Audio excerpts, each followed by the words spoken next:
Ang karunungan ng Diyos hindi kayang maapuhap ng tao. Kaya kahit ang tao may mga taong marurunong sa sanglibutan,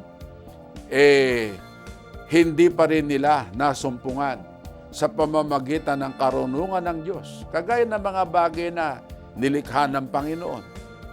Kalimitan, ano pa ang nangyayari sa tao? Habang tumataas yung antas ng pinag-aralan, lalong nawawala ng paniwala sa Diyos. Habang maraming mga bagay na natutuklasan sa kanyang pag-aaral, lalong nawawala ang pagkakilala sa Diyos o ang pagkilala sa Diyos. Hindi niya nasumpungan ang Diyos sa pamamagitan ng karunungan ng Diyos. Ngayon, ano ang sabi?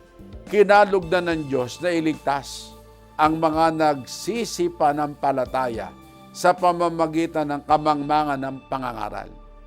Ang pinili ng Diyos na kaparaanan para ang tao maligtas ay yung kung ituring ng mga marurunong ay kamangmangan.